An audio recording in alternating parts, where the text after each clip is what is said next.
Salut, moi c'est Jacques, ici j'analyse l'actualité sportive africaine et si tu ne l'as pas encore fait, abonne-toi à ma chaîne, active la cloche de notification pour qu'on puisse être nombreux à évoquer ces types de sujets. Aujourd'hui, j'analyse la liste présentée par le sélectionneur Paulo Duarte dans le cadre des prochaines journées des éliminatoires du Mondial 2022. Une liste qui fait beaucoup parler ces 2 jours ou ces dernières heures. À la suite de sa publication, je donnerai bien sûr mon avis par rapport au nouveau, par rapport également au retour, sans oublier de donner à la fin de cette vidéo mon avis global, l'impression générale que j'ai après cette publication. Alors, pour commencer, le premier constat qu'on fait, c'est le retour bien sûr d'Alexis Romao en sélection. Je pense qu'on a déjà en long et en large abordé ce sujet lors de la précédente vidéo ici sur cette chaîne.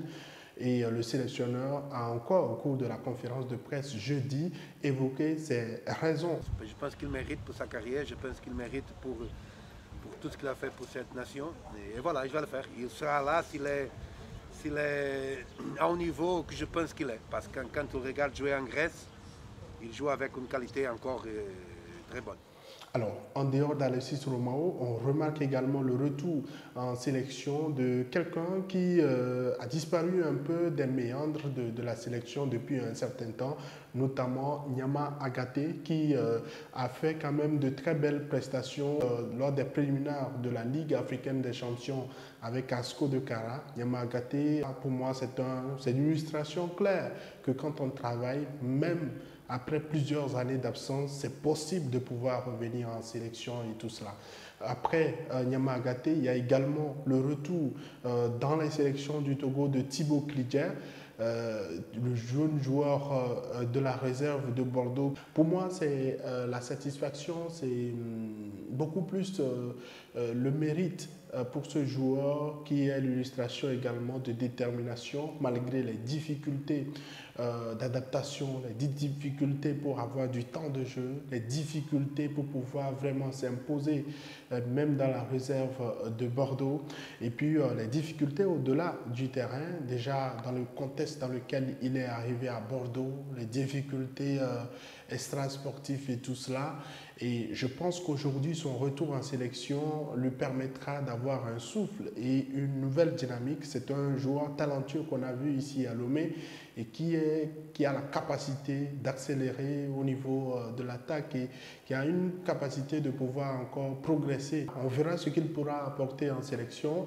Également le retour de Wuro Agoro Ismaël à l'attaque des éperviers du Togo, qui n'était pas lors des 2 premiers matchs des éperviers du Togo. On verra ce que ça pourra apporter parce que je pense que c'est un joueur qui donne un peu plus d'assurance, un peu plus de punch au niveau de l'attaque des éperviers. Pourquoi ne pas permettre justement aux éperviers d'avoir beaucoup plus de solidité au niveau de l'attaque? Je pense que ça peut être un vrai renfort, surtout qu'il commence également très bien la saison au niveau de l'Éthiopie. Le championnat n'a pas encore débuté, mais il y a Addis Abeba City Cup qui a déjà démarré et le Togolais a déjà ouvert son compteur but. Sur le plan moral, cette convocation peut lui permettre vraiment d'être dans une dynamique positive. Pour moi, c'est l'une des bonnes décisions de cette liste. On verra tout cela derrière. Et parmi les nouveaux dans cette liste, on peut noter quand même la première convocation, la première sélection de Agbagla, le gardien de Asco de Kara. On peut tout dire, mais je pense qu'à plusieurs reprises, moi j'ai admiré la qualité de ce gardien d'Asco de Kara. Maintenant, son arrivée en sélection nationale ou sa convocation ne change en rien la titularisation de Barcola Malcolm au niveau des éperviers du Togo, mais ça lance un peu plus de perspectives au niveau des 2e et 3e places de la sélection nationale du Togo. Surtout qu'on sait qu'à plusieurs reprises, ça change. Avant, c'était Djihani Nguessan. Après, il y a eu également Aïba Moubarak qui normalement devait figurer dans cette liste, mais malheureusement, au vu des difficultés qu'il a avec son club et difficultés, un problème financier qu'il a avec son club, qui l'a même conduit à à aller se plaindre au niveau de la FIFA et donc qui fait qu'aujourd'hui il n'est pas habilité à pouvoir être convoqué par le sélectionneur. Je reviendrai là-dessus quand j'évoquerai également la situation de Elom Nyavedi. Alors, le début également, ou la première convocation également de Ba Traoré, je pense qu'on n'a jamais évoqué ce joueur-là ici sur cette chaîne.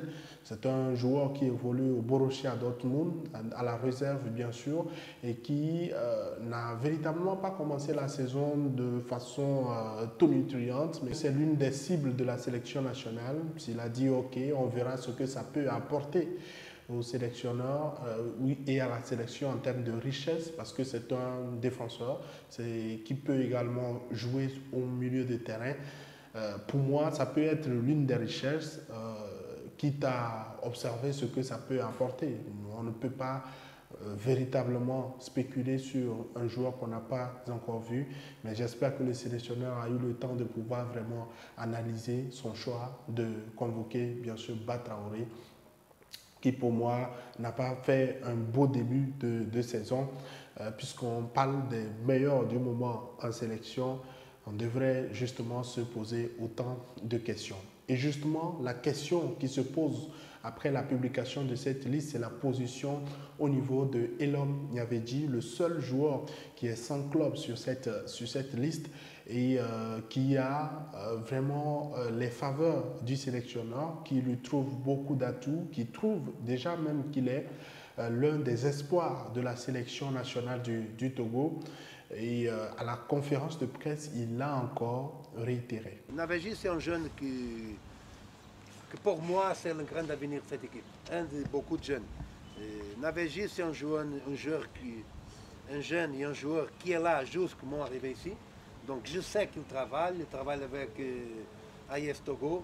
Il s'entraîne toujours. Je l'accompagnais même dans un stage pendant 10 jours ici au stade avec mon partenaire physique. Donc normalement, ce n'est pas le club qui doit être invité. Mais comme il est un joueur jeune, rapide,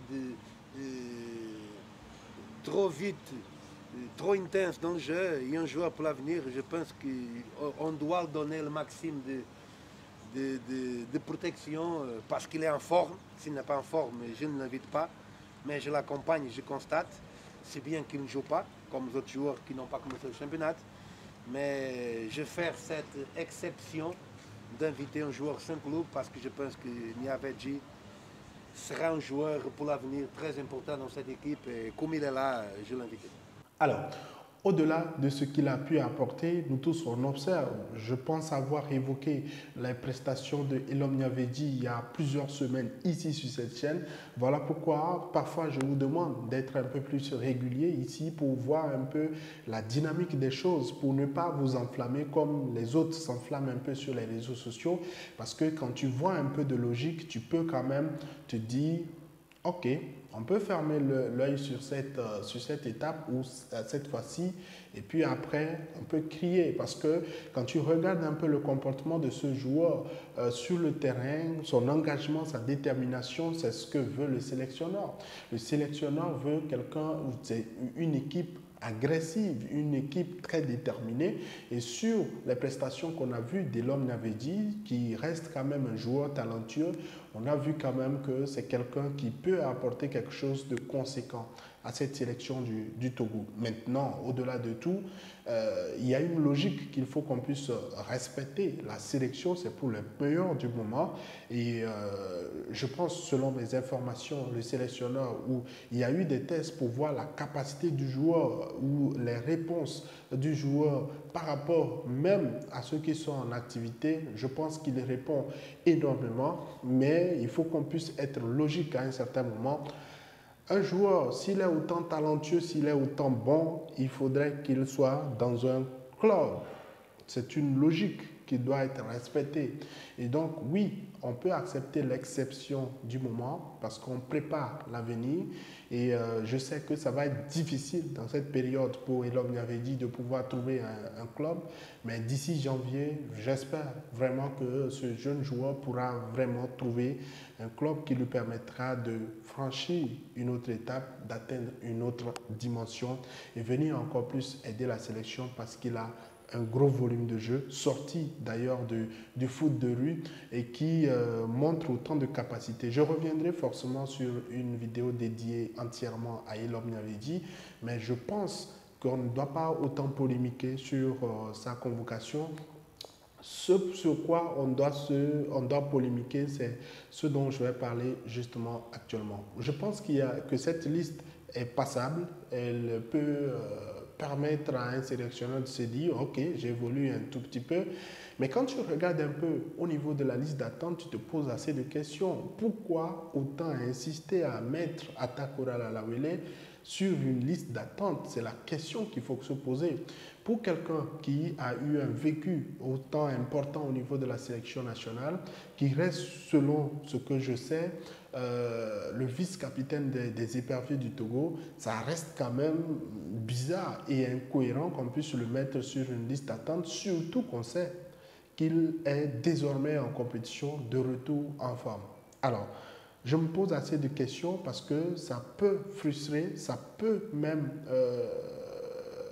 s'agir d'un manque d'estime à l'endroit de ce joueur qui a déjà une expérience, qui a montré également en Coupe d'Afrique des Nations. C'est lui d'ailleurs qui a remporté l'homme du match lors du match contre la Côte d'Ivoire. Et vous imaginez un peu ce que cela est. Il y a quelques matchs, quand on ne le convoquait pas, il y avait une raison, c'est vrai, il était sans club, mais aujourd'hui, on ne peut pas se permettre d'avoir cet argument. Nous tous, on a vu un peu le début de saison, sauf si le joueur lui-même veut plutôt se concentrer sur cette saison en club et tout cela. Et même si c'est cela, il vaut mieux ne pas le mettre sur une liste que de le mettre sur une liste d'attente. Pour moi, ça reste inadmissible. Alors, quelques absents. Mathieu Dosevi, que j'avais relevé lors de ma précédente vidéo, que c'était l'un des pourvoyeurs importants de passes pour Labafodo en sélection, quand j'évoquais la carence offensive en sélection nationale. Il y a également, on a évoqué également l'absence de James Olufade. Et si on regarde un peu comme ça, on peut croire que James Olufade a été forcément sacrifié ou sanctionné par rapport aux deux précédentes rencontres des éperviers de Togo, mais le sélectionneur l'a expliqué. Mathieu Dosevi, James Olufade et même Peniel Mlapa souffrent de blessures, ce qui fait qu'au départ, ils étaient convoqués, mais après, leurs pistes ont dû être abandonnés parce qu'ils souffrent de blessures et ils doivent se remettre de leurs blessures avant toute convocation en sélection nationale. Quel est ton avis par rapport à cette liste qui est sortie au niveau de la sélection du Togo? J'attends ton commentaire. Et si tu ne l'as pas encore fait, abonne-toi à ma chaîne, active la cloche de notification. Je sortirai également une autre vidéo sur la sélection sénégalaise pour mes amis sénégalais et pour tous mes abonnés sénégalais. Ça nous fera énormément plaisir avec justement les premières d'un certain Bouna Sarr.